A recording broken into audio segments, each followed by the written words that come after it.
Welcome to Newburyport City Hall and to this recording of the fourth lecture in Newburyport's Road to Revolution series. Bethany Grafterau and everyone at the Museum of Old Newbury wish to especially thank Geordie Vining and the city for working with us to make this happen. And of course, we thank our community for continuing to enthusiastically support our programs and events. The events from now until the end of June that commemorate and celebrate the 250th anniversary of the start of the American Revolution are sponsored by the Massachusetts Office of Travel and Tourism as a part of their Mass 250 campaign. We are very grateful to be one of the communities chosen to tell our revolutionary story.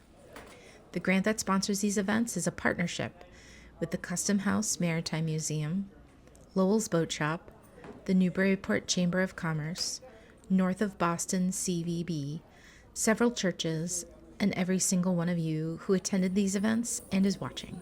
So thank you. We have purchased the website newburyport250.org through our grant, and we hope you have a look at our events and the timeline for all the rest of the events coming up. Now to introduce our panel. Dr. Tricia Peone works at the Congregational Library and Archives in Boston, where she is the project director for New England's Hidden Histories, a digital archive of early church records. She is also the curator of two recent exhibitions at the Congregational Library on Religion in the American Revolution. Prior to joining the Congregational Library, she was a research scholar at Historic New England for the Recovering New England's Voices project, and the Public Programs Director at New Hampshire Humanities. She holds a PhD in Early American History from the University of New Hampshire. Her scholarship focuses on early New England, particularly the history of magic and witchcraft, and her work on these subjects has appeared in journals, books, blogs, and on radio and television. Geordie Vining is the Senior Project Manager for Newburyport's Office of Planning and Development. Since he started working for Newburyport in 2001, Geordie has managed dozens of community improvement projects, including creating the Clipper City Rail Trail, constructing new public buildings such as the Senior Community Center, Harbor Master Office, and Cutter Fire Station, renovating multiple parks and public spaces, conserving open space, installing public sculptures and murals, and creating historic interpretive signage, including the Newburyport Black History Initiative. Kambria Baumgartner is Dean's Associate Professor of History and Africana Studies at Northeastern University. She is the author of a prize-winning book, In Pursuit of Knowledge, Black Women and Educational Activism in Antebellum America. As a public historian, she has worked with numerous historical organizations. In 2021, she, along with Geordie Vining and Sid Rashke, co-founded the award-winning Newburyport Black History Initiative, an organization that aims to highlight and incorporate Black history into the public landscape right here in Newburyport. Good evening, everybody. Thank you all for taking the time to join us this evening for a discussion about the American Revolution. Today we'll be focusing on the American Revolution from the perspective of Black people who lived in Newburyport, but also we'll broaden it to think about the experiences of Black people in Massachusetts and the greater New England region. Upon the signing of the Declaration of Independence in 1776, Massachusetts counted upwards of 5,000 enslaved African and African-descended people. As many of you know, the year 1638 marked the first recorded importation of enslaved Africans to Massachusetts on the slave ship Desire. More and more Africans would arrive after that point in Massachusetts and New England via this forced migration, which we know was absolutely violent, it was coercive, it was inhumane, not to mention deadly. So to understand what the American Revolution meant for Black people in Massachusetts and in Newburyport specifically, we first need to contextualize the colonial period. and grounded in place. So to that end, Dr. Peone will talk about her research looking at the experiences of Black, Indigenous, and white Europeans in the 17th century. Geordie Vining will provide further context on the Revolution and how it unfolded here in Newburyport. And then I will share some observations about the legacy of the Revolution in the 19th century in connection with the radical abolition movement. So we'll start with Dr. Peone. Thanks. Is mine working? Can you hear me okay? Okay, great. So I want to start where I think it's helpful to start, which is that in order to understand the history of slavery in Newburyport, we should go back to the beginning of English settlement here. I think a lot of people typically imagine that Newbury, as it was then known in the 17th century, as the English started to settle here, and Essex County generally, people typically think of it as being populated by very small, self-sufficient family farms without resorting to any sorts of unfree labor. But evidence demonstrates that there was a significant amount of slavery in Essex County and in Newbury and Newburyport in the 17th and 18th centuries. And we can find these records in the archives, in church records and in court records. And there's some really kind of surprising information that comes out when we re-examine 17th century sources that give us a more complicated picture of what life was like in early Newbury and Newburyport. So archival records demonstrate that there were enslaved people here from the middle of the 17th century, and that they appear in records giving birth, attending church, threshing, mowing, driving cattle, stacking salt hay, harvesting flax, fishing. So they appear in court records, in account books, and in church records, doing agricultural, maritime, and domestic labor. And if you're wondering how enslaved people might have arrived in this region, as Kambria mentioned, there were slave ships coming into Boston, but locally, there's documents that show that Richard Dole's wharf in Newburyport was sending ships from Newburyport to Barbados in the 17th century, where the Royal Africa Company operated a slave market.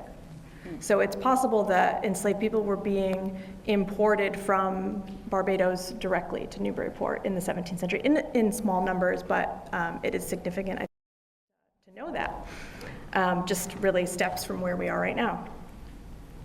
One of the most surprising things that I found in my research was the story of an attempted revolt.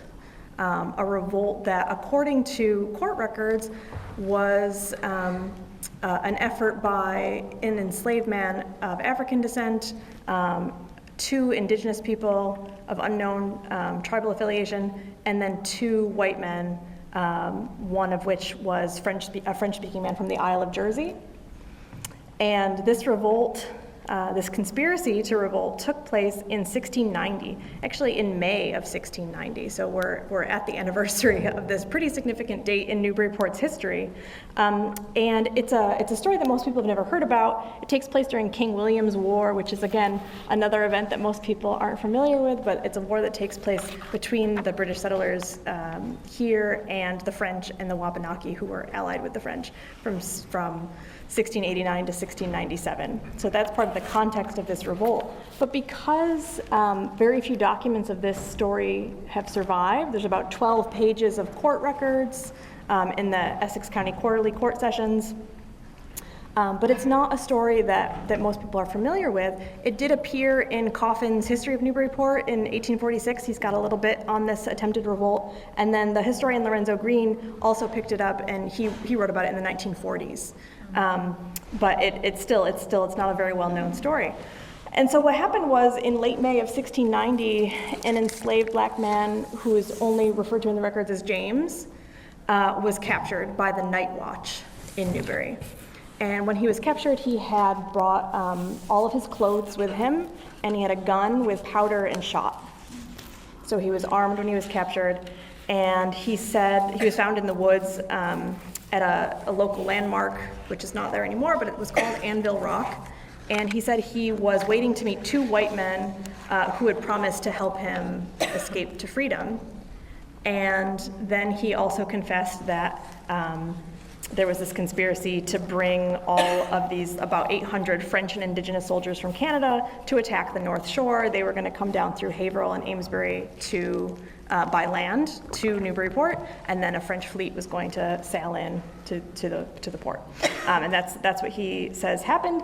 It's not really clear from his deposition how much the town officials were maybe sort of like suggesting that there was this big conspiracy with the French that he was a part of. But they also received testimony from a few other people who confirmed some things. They confirmed that this French-speaking man, Isaac Morrill, had been seen around town, that he had set fire to a house in Salem, and that he was looking to, he had asked several other enslaved people and Indigenous people to join him in this revolt. So it's a pretty compelling story. It's hard to know what was really happening, and the whole story only comes to light and becomes court records because James was captured trying to escape from the household of Richard Dole, who enslaved at least 12 people during his lifetime at the site of the Dole Little House in Newbury on the Parker River. And because James was armed when he was captured, and they hear this story that Isaac Morrill had a gun and had been seen in Newbury in the days before his capture, it lent some credence to this story. But some of the things that James tells people are pretty interesting, and his words as recorded in the court records, and again, we can't be sure if this is really what he said or not, or if he was coerced, but he did say that an army of French and Indigenous soldiers were coming to attack the town, and that they planned to, quote, destroy all of the English, and then free all of the enslaved people and Indigenous people in the town. So it's a pretty interesting case, and I think it does help us to think more about what the context is for revolution and for a revolt against British authority in this time period, 100 years later after this story.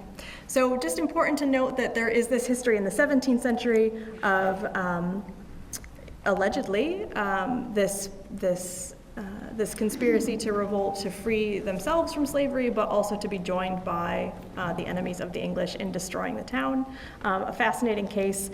There's no record of what happened to James after that, unfortunately, so I'm not sure what happened.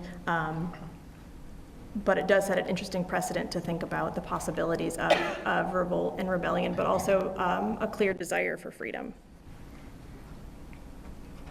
Great, thank you. I'm curious, how many of you had heard of this rebellion before? And I ask that in part because when Tricia was doing this research, I hadn't heard of it either. And I've spent a lot of time in the archives here in New England, and it's one of these sort of understudied rebellions, even though we know of others, particularly in the South. So there's something about New England kind of overlooking, or as Joanne Pope Mellish would say, disowning slavery and the history of that.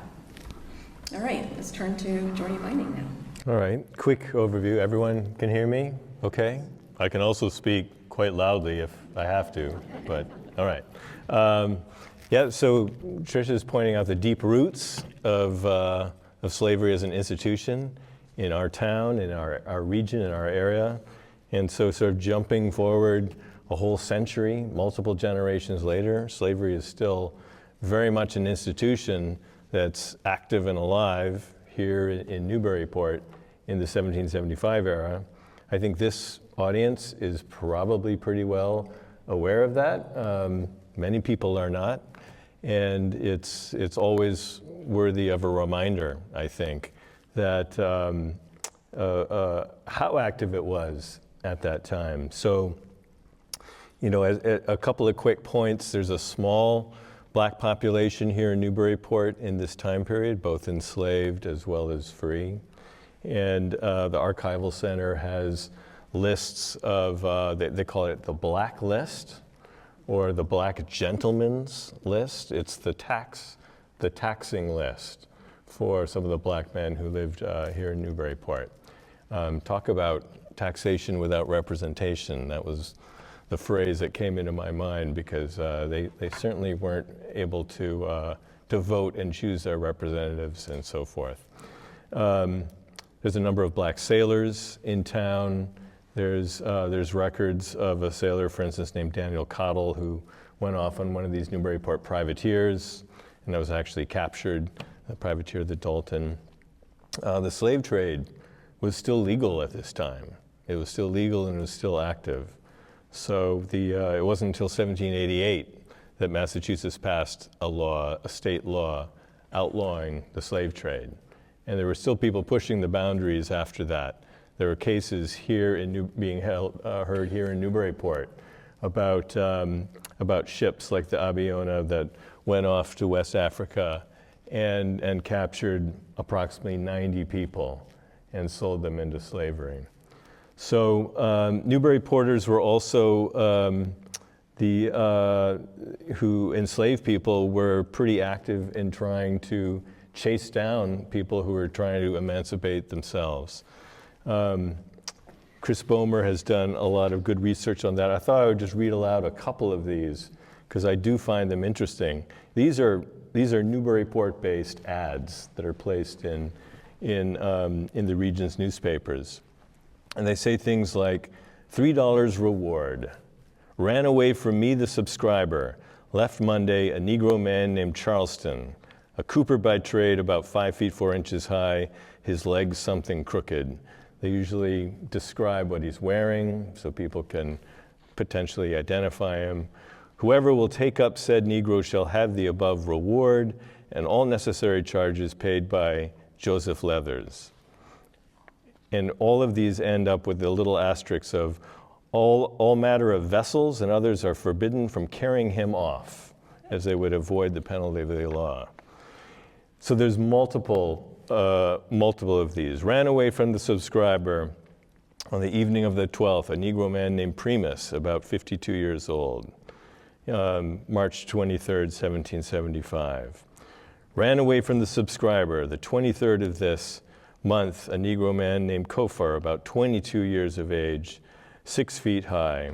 All persons are cautioned against harboring or concealing him. Any person that will return him or secure him so that I may have him again shall be handsomely rewarded by me the subscriber and all necessary charges paid by Samuel Garish. A number of these names are actually familiar to us. They've become part of our streetscapes and our landscapes. And some of these people have mixed histories. So there's that going on. There's clearly the economic integration of Newburyport's economy with the southern economy and with the plantations and labor camps, concentration camps of the West Indies. You know, right outside of here of City Hall, we have Brown Square, Moses Brown, who made his fortune importing molasses and making rum from these, which were essentially death camps, where people were worked to death to produce, and he profited very handsomely off of this trade. And a number of our beautiful structures, including right across the way in Brown Square, that's the legacy of that's materialized there. As Tricia said, there's many different forms of documentation, probate records, et cetera, of Newburyporters claiming they're black servants, as the term was usually used, as their property. So all of this to say is there is a terrible irony and a bitter tension between the soaring revolutionary rhetoric of this era and the ideals being espoused of freedom and liberty, with the focus on freedom and liberty from Great Britain and from King George. But at the same time, these same people are having slaves in their households and chasing after men and women who are trying to escape. And that's central to the Caesar Sartor essay, which we'll follow up with in a few minutes. That's echoed generations later by Frederick Douglass in his very famous speech, "What to the Slave is the 4th of July." This is a continuing theme in our country. And at the same time, literally the same time as Caesar Sartor is writing his essay, pleading with people to note this irony as the revolutionary fervor is rising up in Newburyport and elsewhere. Other articles are saying such things as, they, the British, are angry with us because we will not be slaves. The white revolutionaries kept calling themselves slaves. They hated being slaves and didn't seem to notice that they were the actual enslavers. Terrible tension there. So there's this huge gulf, but there's also, and we'll get into this as we talk, I think, but there's some evidence to suggest that these revolutionary ideals that are being espoused and articulated and talked about actually started to make a significant difference here in Newburyport, here in Massachusetts, here in New England in particular, to the institution of slavery. And then just sort of quickly bringing us up to today, I printed out a copy of one of the president's executive orders. I don't know if anyone has actually read the text of these, Restoring Truth and Sanity to American History. It's quite a read. We have a very aggressive and active federal attempt right now, and also in many other states, Florida and other places, to suppress and dismiss and deny and erase a lot of this country's history.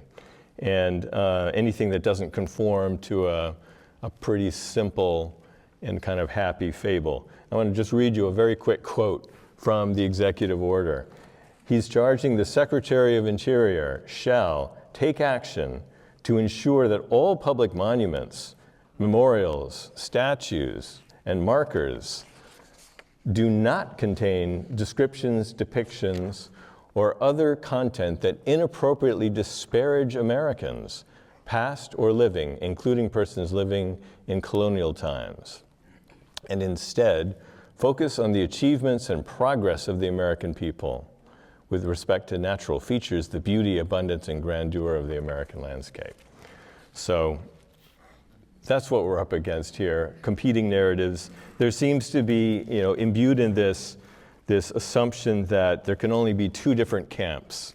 There can be one camp that celebrates America, celebrates American exceptionalism, and tries to resist any kind of focus on the horrors of slavery and of extermination and so forth. And then they're fearful of the other camp, which is only focused on a centuries-old saga of oppression. America only as a story of oppression. And I guess just before we start getting into our bigger conversation, one of the main points I'd like to suggest is there's so much middle ground between these two poles. It's a false choice, it's a false binary. And I think it can and it should be patriotic to be able to recognize the truth, recognize reality, to at the same time to celebrate these high-profile ideals that led to the American Revolution, about freedom and independence that are part of our foundational story. At the same time, recognize where we've fallen far short of those ideals in the past, and as well as in the present, and at the same time track our progress towards trying to live up to those ideals. To me, that is patriotic. So.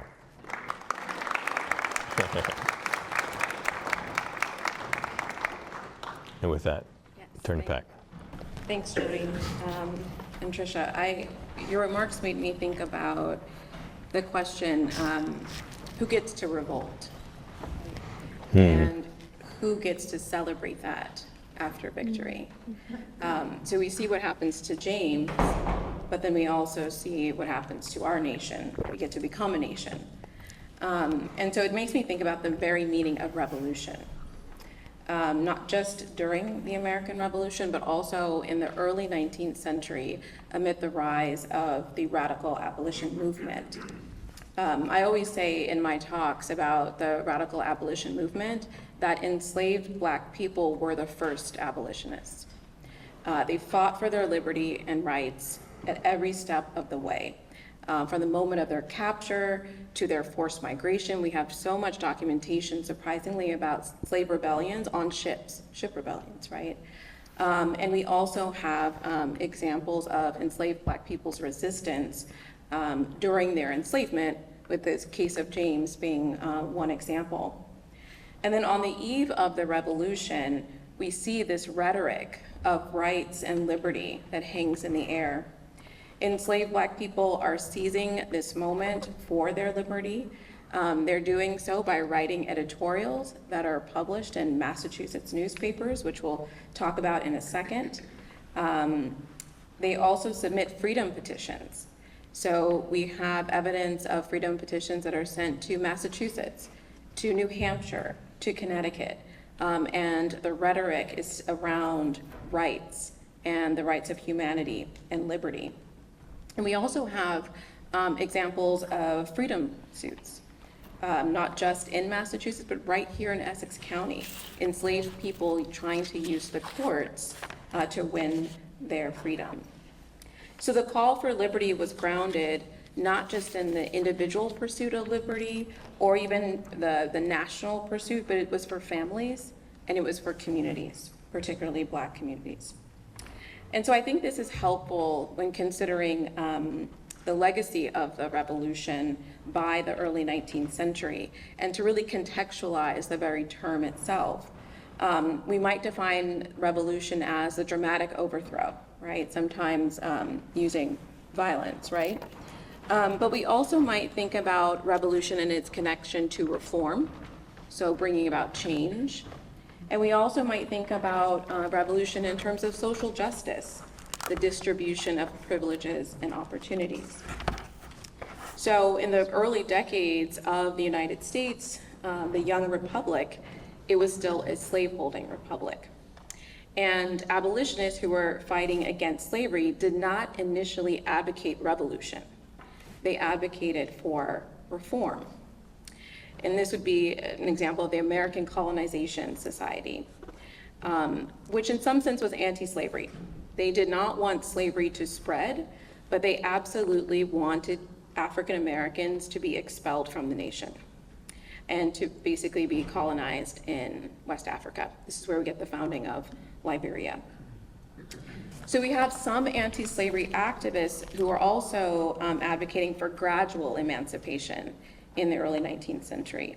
So that means that you would be emancipated over a certain period of time or at a specific age, sometimes 21, sometimes 18. But imagine if you're an enslaved person, right? You don't want gradual emancipation. You want immediate emancipation. Nothing is gradual about what you're experiencing. And so I think that's partly why a few decades later, about the 1830s, we see abolitionists like David Walker, later Henry Highland Garnet. They're calling for revolution, and they're calling for revolution again. And they mean a dramatic overthrow. And they want that overthrow, even if it means violence, to end slavery and racism in the United States.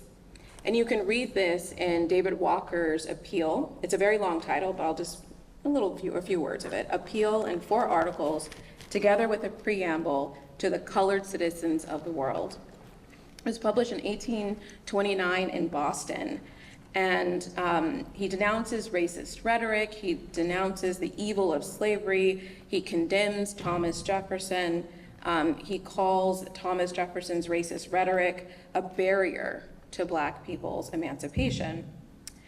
And Walker inspired then radical abolitionists, right, like William Lloyd Garrison, who at first was a gradualist. And after reading and talking to Black abolitionists like Walker, Garrison became radical. You might be asking what makes the abolition movement radical? It's really 3 main principles. The first is the immediate abolition of slavery. Right? The second is no compensation for enslavers of their so-called property. And 3, the full and equal participation of African Americans in the nation as citizens. So a complete rejection of this idea of colonization. And these radical abolitionists oftentimes debated how to go about achieving this. And that's why some of them turned to revolution. In many ways, Henry Highland Garnet, or I'd say maybe Malcolm X, anticipates someone like Henry Highland Garnet by any means necessary. When we get to 1850, right, and the passage of the Fugitive Slave Law, it becomes quite clear to African Americans and to their allies that the ideals of the nation had not yet been realized.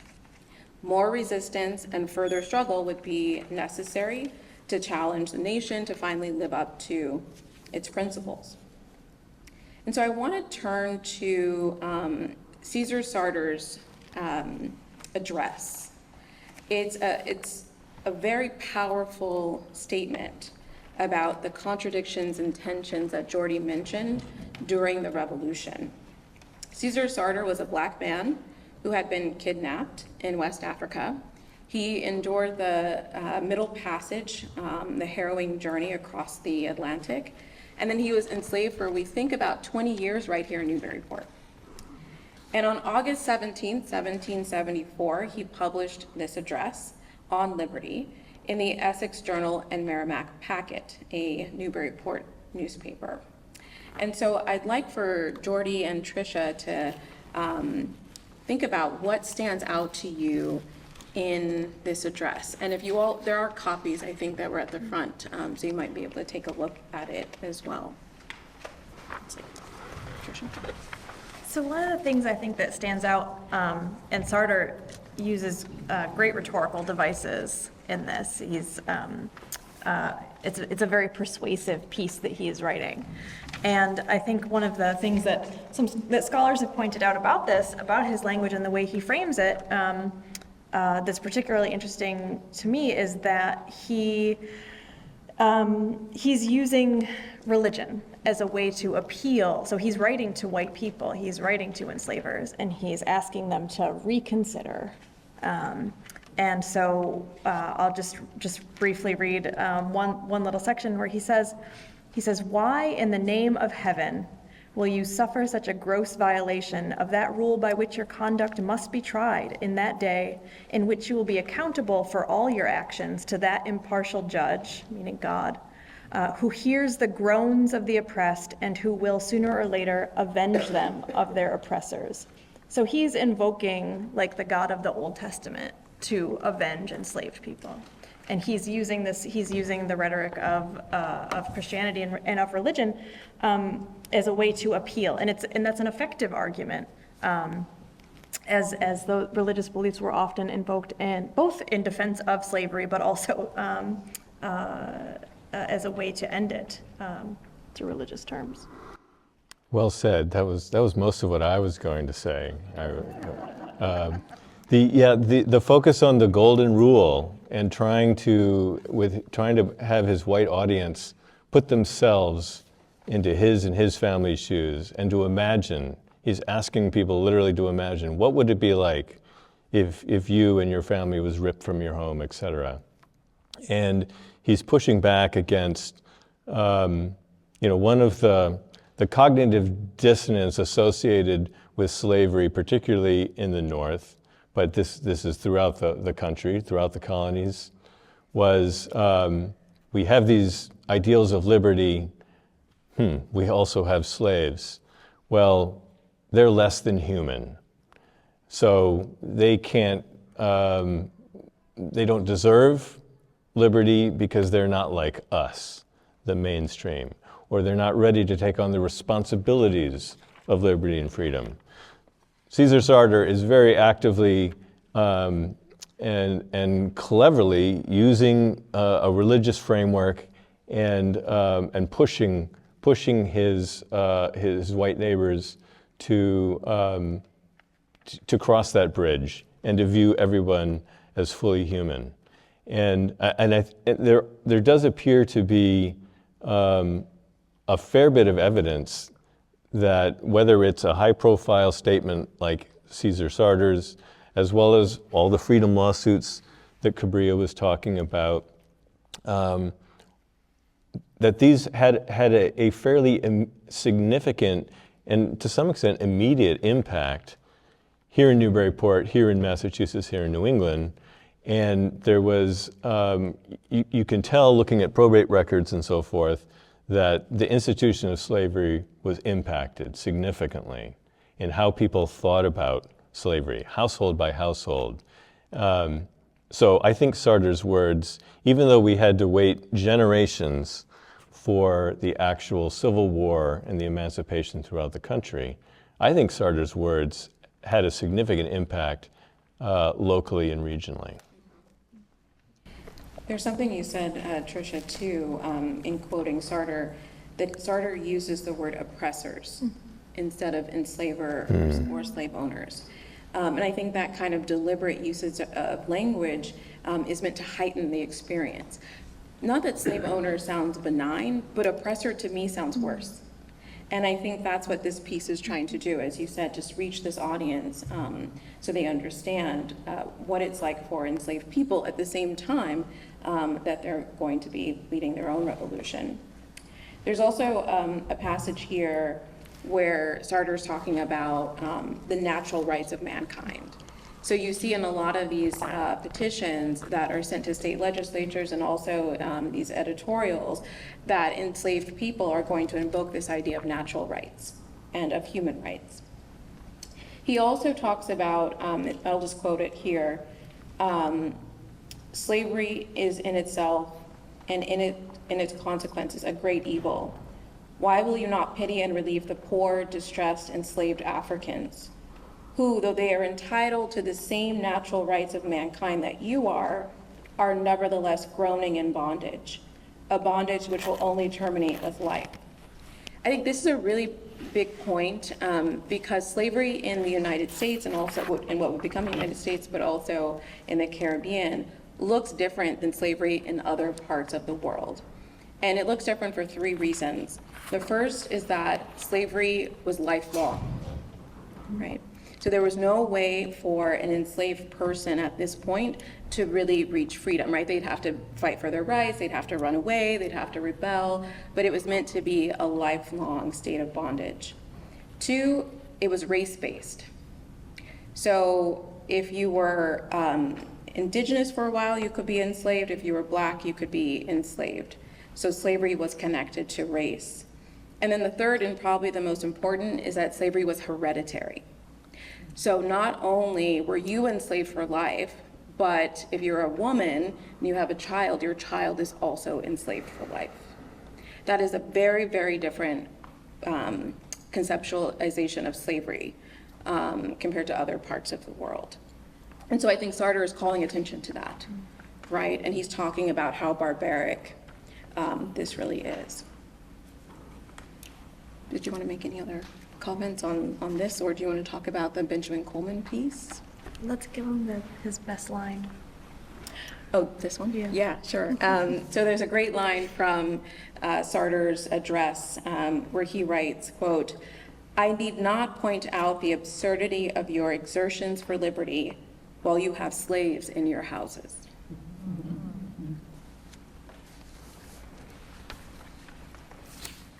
So we've got another document too that we can take a look at, and it's a document that's held at the Museum of Old Newbury, and Bethany's got some copies of it. And it's a document that I think is influenced by Sartor's argument, and I think Benjamin Coleman, who writes this document, was influenced by reading Sartor's piece and by his pleas. And so Benjamin Coleman in nearby Byfield was the deacon of the Byfield Parish Congregational Church. And at a parish meeting in 1780 during the war, he raises a public complaint against the minister of Byfield Parish, Reverend Moses Parson, and he accuses the minister of the wicked practice of man-stealing because he enslaves a woman in his household who's called Violet. That's her name in the records. And he's enslaved her, and now he's talking about selling her. And so Coleman brings this up to the church. He says this in front of the congregation, and the church actually votes to suspend Coleman and kick him out of the church because they say he's behaving in an unjust and unchristian manner for calling out the minister for enslaving a woman. And as Coleman points out, he's enslaving a woman who he has baptized into the church and who owned the covenant, meaning she has become a member of this church and has been a member of the church for about 20 years at this point. And the minister's enslaving her. And so his remonstrance, it's a long document, but it's a beautiful one. And he uses a lot of these same rhetorical touches that Sartre had already used, at this point, 6 or 7 years earlier, about this sin, framing this in terms of God's judgment. And he points out, and I'll just briefly read from his remonstrance. He says, Coleman says, "We have taken them," meaning enslaved people, "by cruel hands, rending parents from children and children from parents, and by violence brought them from their own native country and subjected them to the most abject slavery and bondage. Magistrates, ministers, and common people have had a hand in this iniquitous trade." So I think we compare that language to what we've heard from Sartre, right? There's some similarities there, and I think Coleman was certainly influenced by this. So the minister died in 1783, and Coleman eventually actually apologized and was readmitted to the congregation. But this is a debate happening in the community over slavery. And we actually do get to hear a little bit from Violet herself in the church records, because Coleman apparently went and asked her if she did not desire to be free. And she says, "Yes, I do." And that's noted in the church records. And that's one of the things that the minister says is the work of Satan that Coleman has done, was by undermining his authority by asking this woman if she wants to be free. And she says yes.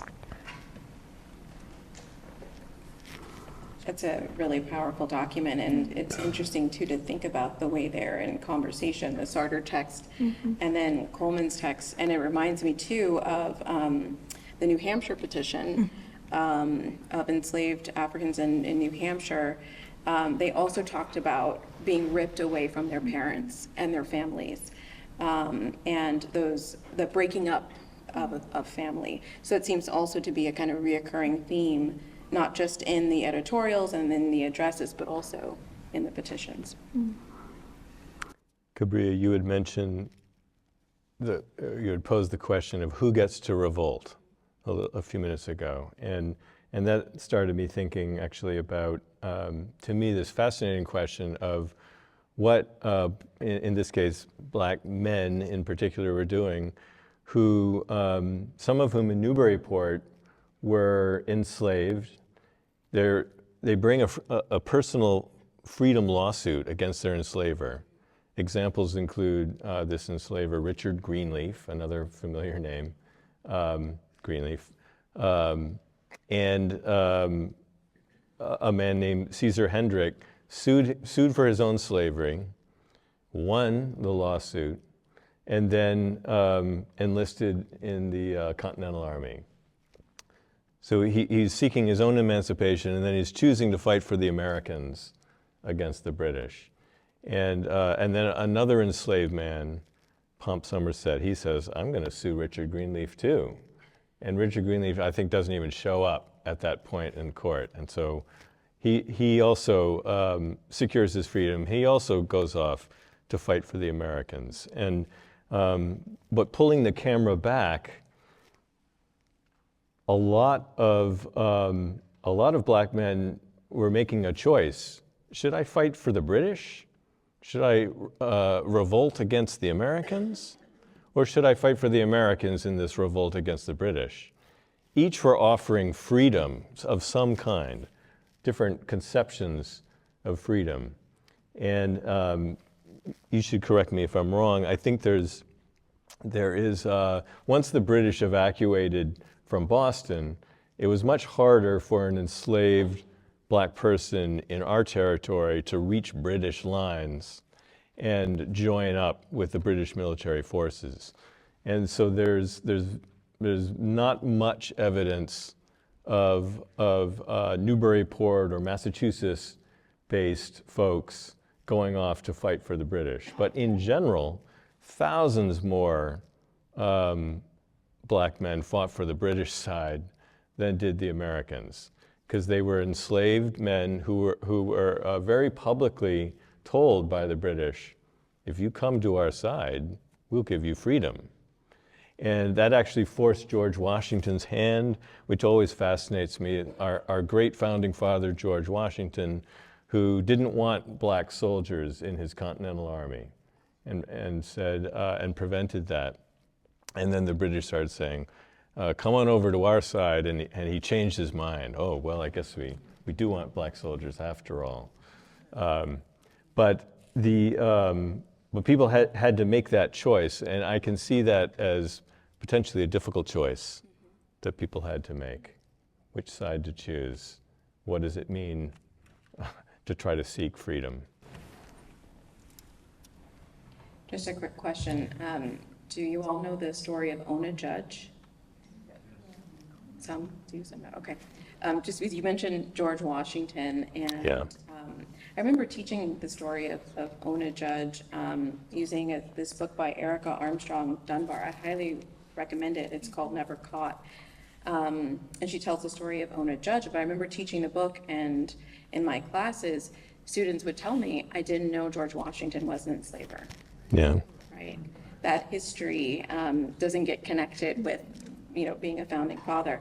Ona Judge was a self-emancipated slave of George Washington, of the Washingtons, George and Martha Washington. And she sought her freedom, self-emancipated, finding a refuge in New Hampshire, in Greenland, New Hampshire, in the early 19th century. And she lived in fear a lot of the time because George Washington and Martha Washington kept trying to find her. Yeah. Even after the establishment of the United States, right, into the 1800s, they were sending representatives to recapture her. Very doggedly. Yeah. Yeah. So it's a really powerful story of her resistance and also her desire for freedom. And another thing, if can I jump in, Yes. that this makes me think of is one of the expressed fears in today's world and in today's concerns about divisive concepts, right? It's expressly feared that anyone who actually learns something like this will so-called denigrate our founding fathers, and that whether it's school children or whether it's adults, that somehow, we don't want anyone to think less of our legendary founding fathers. And some people, like I think of historians like Howard Zinn, he says, yeah, maybe you should think, there's plenty of other heroes out there, and maybe we should be focusing on other heroes. And just as a quick sidebar, he focuses on, for instance, Patrick Henry, with that great ringing, "Give me liberty or give me death," right? But I will not actually free my own slaves because it's too convenient for me to have dozens and dozens and dozens of slaves. And so, there's, most people don't think about Patrick Henry, the great, symbol of freedom and liberty, as an enslaver who basically preferred convenience over principle. Now, the other line of thinking that this brings me to is, does it have to be full denigration? Do we have to throw George Washington out and tear down his statue? I don't think so. I think it's better for us to know about Ona Judge and her experience of George Washington. And George Washington, he was, I think, a flawed person, a great general, a foundational person in founding America. But we can hold elements in our minds that and think about people as doing great things and doing terrible things, and they don't have to just be one or the other. And it's a challenge, though, because in America we like to think of good guys and bad guys, right? Hollywood has really emphasized that as well. Is this the good guy or is this the bad guy?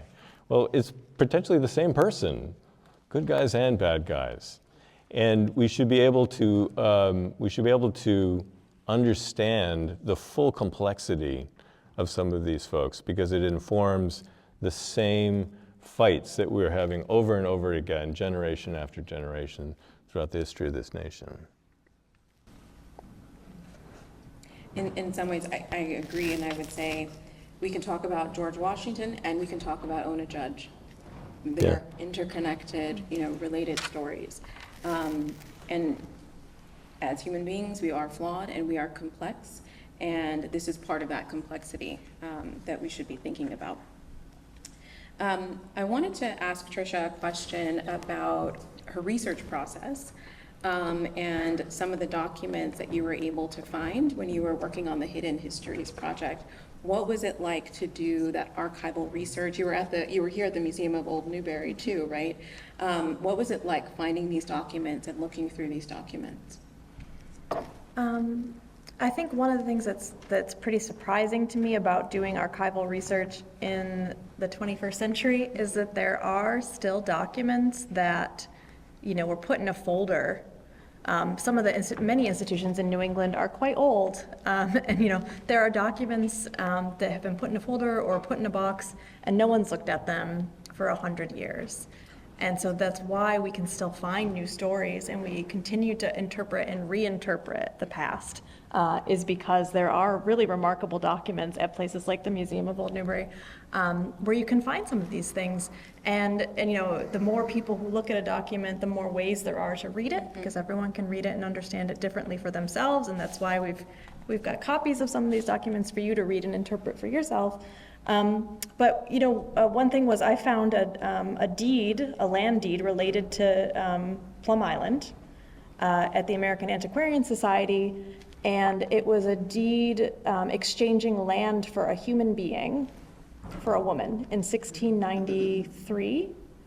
And so it was a deed between two men, and they're exchanging salt marsh land, acreage on Plum Island for an enslaved woman. And I had never seen a New England land deed where a person is being exchanged rather than money or other goods. And I found it in a folder that was labeled miscellaneous deeds. So, I wasn't looking for that document in particular. It was a surprise to me. And so I think that's one thing I'd like to emphasize is just, you will find things in a folder that no one either read or paid attention to or thought was particularly important, but it was important to that woman and her life, where she's exchanged for salt marsh acreage on Plum Island. And so, those are the kinds of things that are still out there waiting to be found by scholars and by anyone who wants to take a look and really understand history. I think one of the best ways to do it is to go into the archives yourself and read and see what you can find. And Geordie, you also, I think we had that experience looking at the Newburyport archival records at the Archival Center. Do you want to say a little bit about your experience too, looking at some of these sources, especially for our signs? Yeah. Where to start?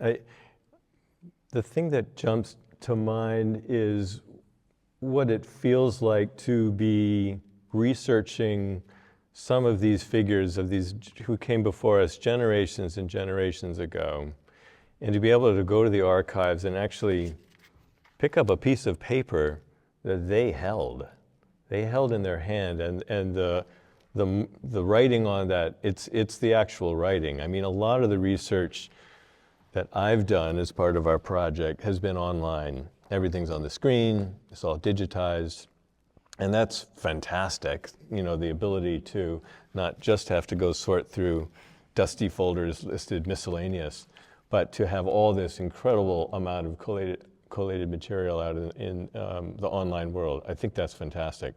But it is emotionally a different story to be able to go in and hold a petition in your hand that Newburyport's Black community networked and wrote together to bring to the city, the equivalent of the city council. I think that's quite something. And a lot of people don't go to the archival center. It's hard to figure out what the point of entry is, but you can come up with experiences like that, which I think are quite stunning. Yeah.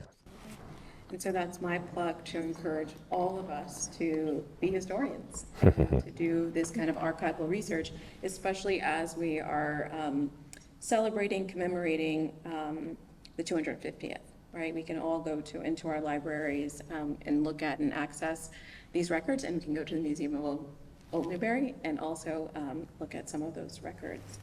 I guess I wanted to also just give us maybe a one minute of final thoughts on what we've discussed today. Tricia, do you want to think?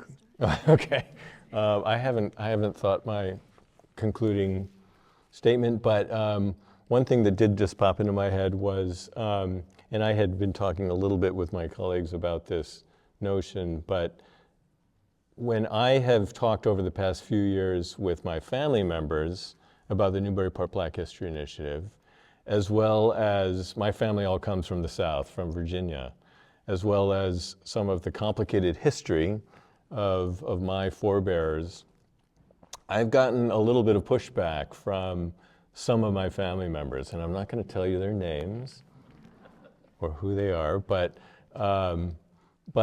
they have used this phrase, which I was just emailing Tricia and Kambria and Bethany today, of we need to judge people by the standards of their day, by the standards of their time, which basically meant, stop your judgment, Geordie, with your current moral framework. And just to kind of bring things back maybe to the Sartor piece or the Coleman, I think it can make a difference in that argument, even though I think it's perfectly fine to make a moral judgment from today of people in the past. But to be able to realize that this isn't the standards of the day. There are people challenging the so-called standards of the day during that day. There's no one monolithic standard, that it is an ongoing active debate.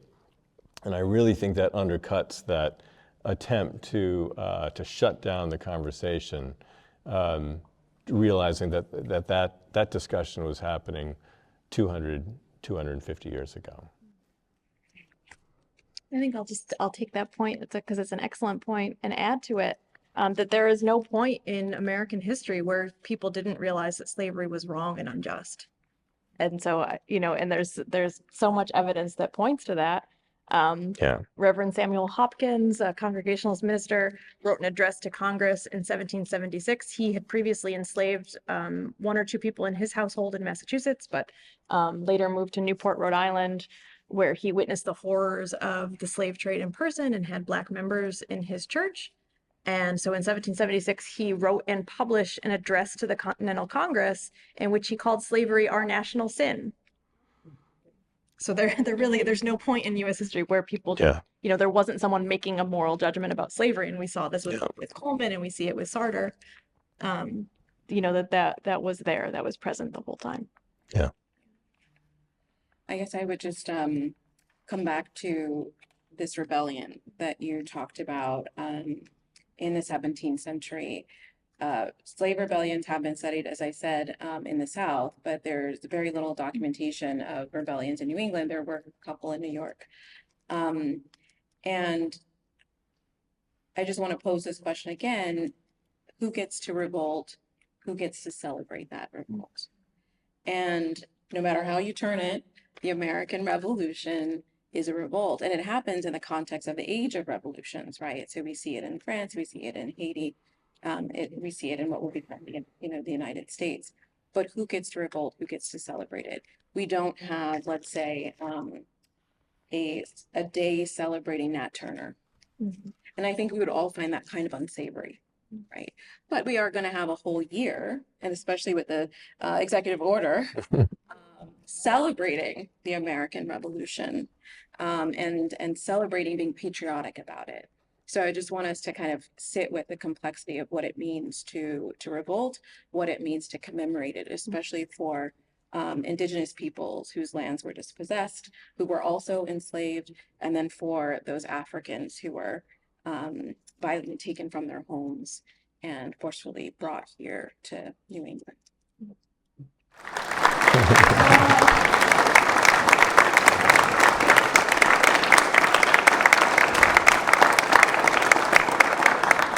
all so much for giving your time and being here with us today. I will never forget the day that Tricia found that document from, she makes it sound like it was just a very sedate academic. I believe she was grinning from ear to ear. I think she might have actually been dancing. Do you know what you have upstairs? It really is a joyful experience finding these things that can inform. American history is constantly changing as we find more evidence and more documents. So I really appreciate all of the work that you all do to record and capture this history. So with that, I'll take any questions. We have a couple of minutes for questions. I'm wondering if any of you have ever come across any other information about Caesar Starter, either here or elsewhere. So the question is there any more information about Caesar Starter? Yeah. There is. There isn't a lot of documentary evidence, but more of his biography has been fleshed out in a book by Christopher Cameron, which looks at the early anti-slavery movement in Massachusetts. It's called To Plead Our Own Cause. That's right. Say what? To Plead Our Own Cause is the title of that book. I can send that out. Okay, I don't think I need that. So what was the actual extent of that first revolution that you talked about?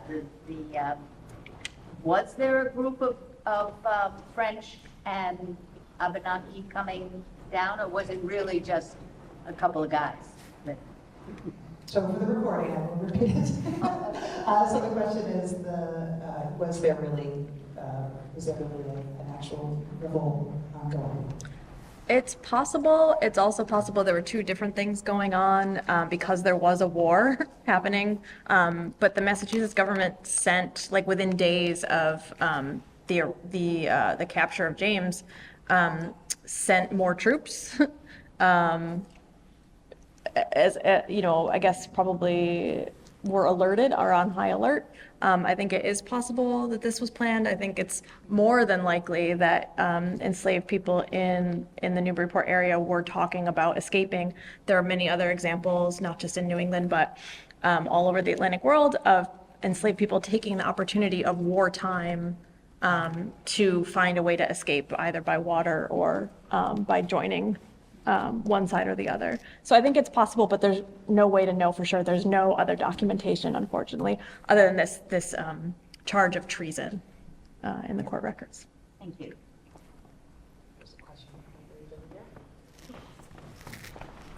I actually wanted to, first of all, commend the panel and all the other people who are doing hard work to dig up this history and invite us all to consider why that happened, because there were very good reasons that happened and is still happening, and that, our current president is really upset about this work that people have done.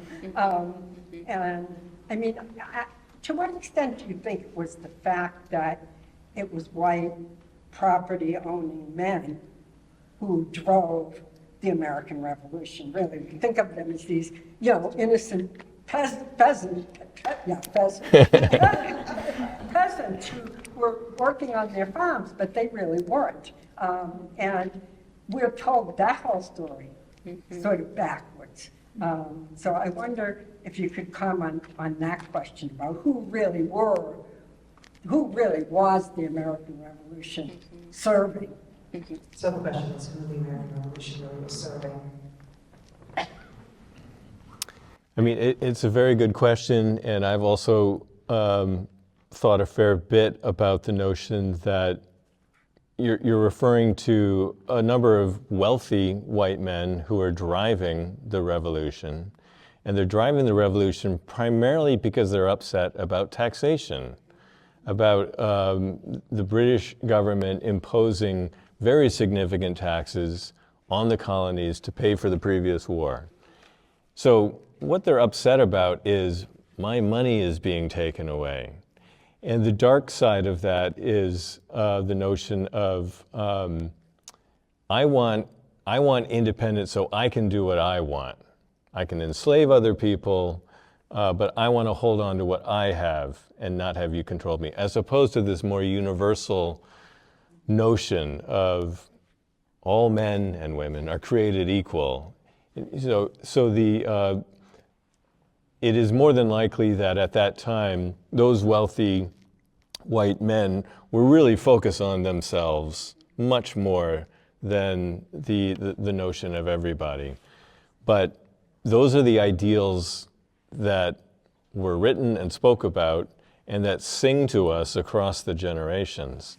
And again, coming back to the point I was trying to make earlier, being able to try to track the uncertain progress towards those ideals, that's to me what makes America great, if anything. So there's my statement. If we do it, if we can get there in small steps. Thank you.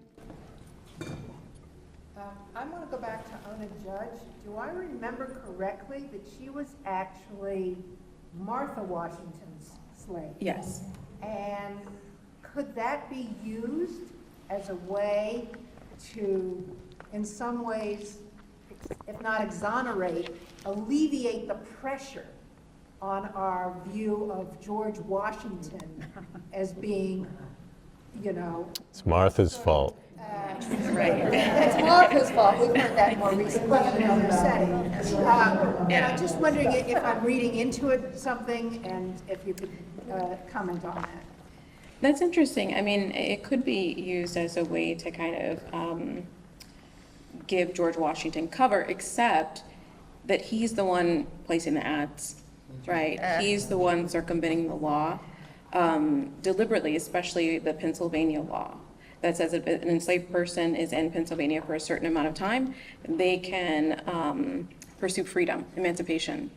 And he moves her out back and forth to Virginia so he can avoid the law. So it might be Martha Washington's slave, right? But he's the one who's using the powers of the government to keep her enslaved, and then once she runs away, to find her. Thank you for that. I would have to give a little plug to the Newburyport Literary Festival because Erica Dunbar did speak here in this room about this book in the Literary Festival, and it does not paint George Washington in a very good, I mean, he was very, he sought her out in New Portsmouth, tried to put political pressure on local officials there. He was very much involved in that process, but I think other people could use that ownership as. Right. All right, moving on.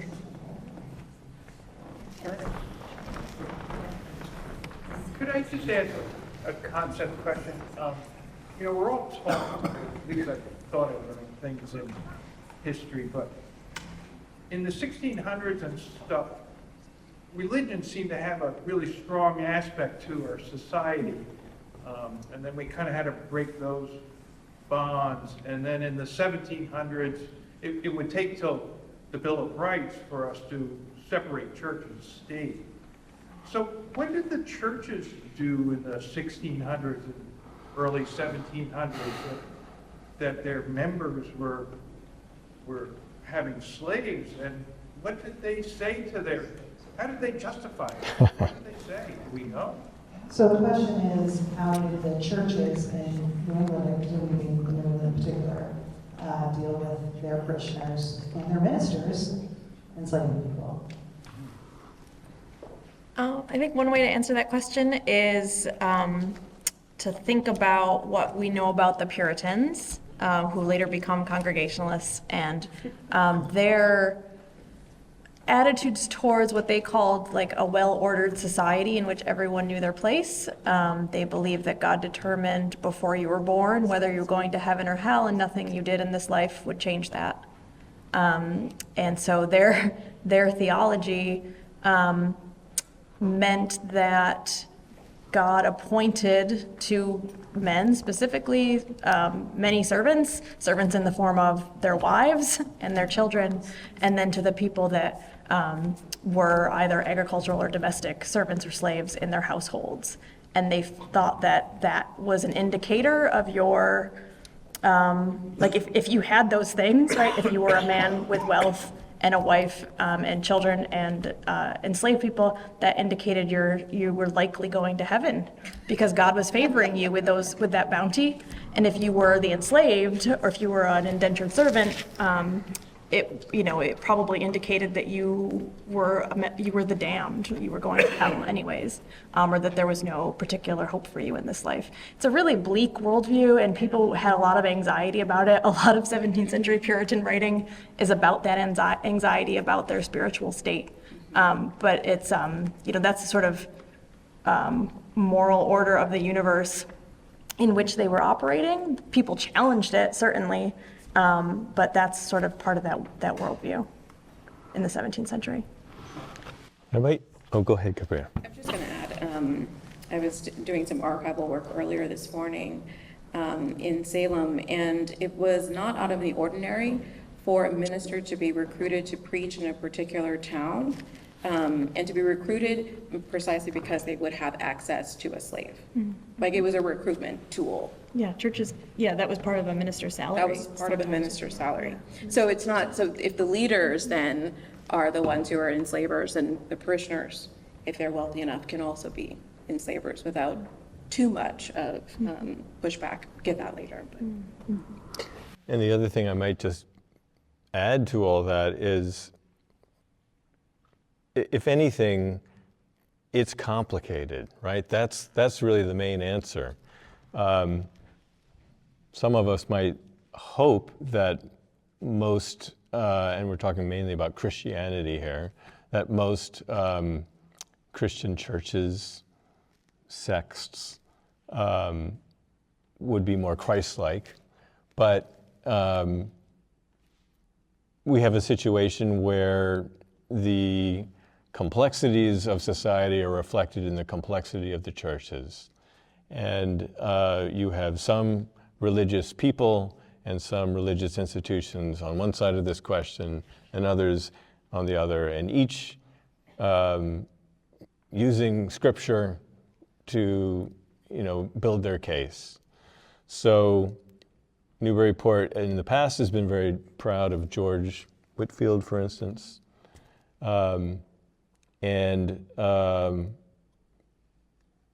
With people saying he's one of the forgotten founding fathers, etc. He was very focused. He loved slavery. He was all behind the promotion of slavery for his personal benefit, as well as institutionalized in society. So there are all sorts of examples of churches here in Newburyport, sort of getting into the 19th century of some people coming and preaching against slavery, the evils of slavery, and sometimes being shouted down by the congregation. So there is a lot of messiness. That's what it comes down to. And I would just quickly add too, partly what contributed to that is the fact that enslavers dehumanized Africans, right? It dehumanized Black people. So if they're the other, they're the threat, they're dangerous, their lot in life is to serve, that becomes the rationale.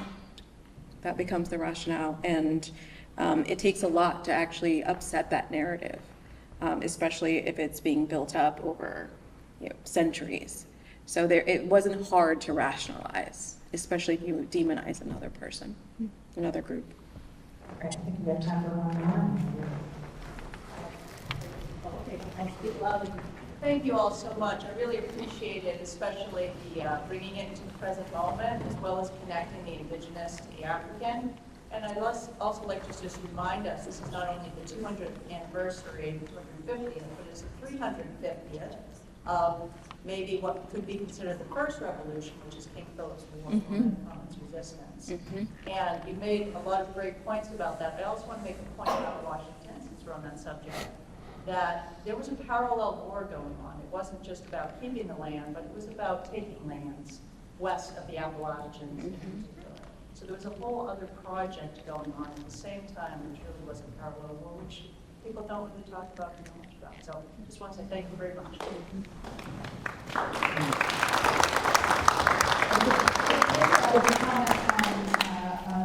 Thanking the panel, as we all do, for your perspective and for bringing the Indigenous perspective to this conversation as well. So with that, thank you all again so much, and I wish you all good night. We'll see you for the next one.